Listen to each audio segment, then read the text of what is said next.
Hey, I just picked up this Jungle Green Nintendo 64 from a local Savers. Castlevania, Legacy of Darkness, and the other one was Kirby 64. But I must admit, I was pretty disappointed. So, if anybody out there can actually recommend some games for Nintendo 64 that are actually fun, I would definitely check them out, if for no other reason to say that I have something fun on Nintendo 64, because those two games, they certainly were not.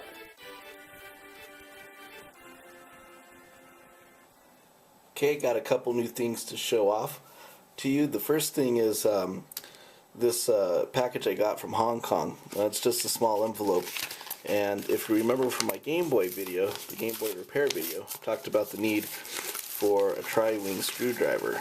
The other thing you're going to need is possibly, and this won't apply to all Game Boys, but you're also going to need a tri-tip screwdriver. So I went ahead and ordered one on eBay. It was only $2 with shipping, and it took about 3 weeks to arrive. Like I said, it came from Hong Kong. That's what it looks like, but it's perfect. It'll open everything from the original Game Boy to the Game Boy Advance games. So, very important tool if ever you're going to clean or try to repair a Game Boy system or games. Alright, next up, I did some thrifting today. Got columns for Game Gear from Goodwill. That was only $1. Came with the case. Label's in great shape.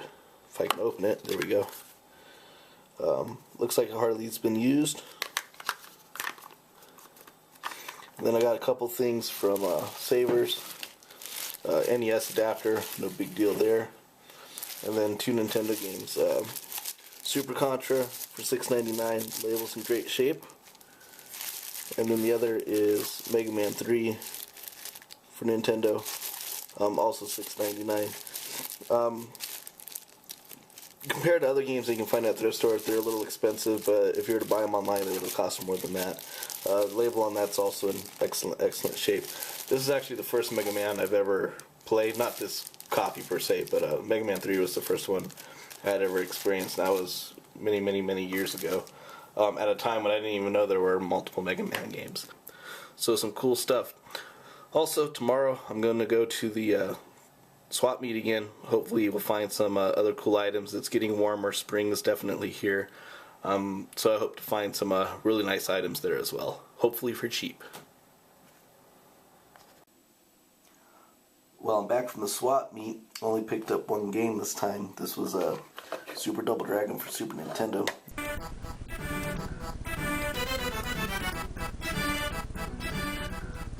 You can tell it's a little bit dirty. Some writing there. It'll clean up nice. Tested it, kind of disappointed. The game works, but it only works on knockoff Super Nintendo hardware. If I put it in Super Nintendo Junior, or if I put it in the original Super Nintendo, it just doesn't work. But if I put it in my 3-in-1, which of course is a Super Nintendo clone, it works fine. So I suspect that there's a problem with the actual lockout chip on the game itself. Had some soda damage that was very clear. Didn't notice it when I actually bought it. In fact, you can still see some of it in there. Cleaned up the pins, but no dice getting it to work on real Super Nintendo hardware. Spent $10 for it, and it was kind of weird because this is the first time I actually, in my mind, decided that there was a specific game I wanted going into the Swapmeet, because usually it's completely random. And they actually had it, and spent $10 for it. Satisfied because I can play it, but a little disappointed because I can't play it on original Super Nintendo hardware. So I guess in a way I kind of got knifed in the back.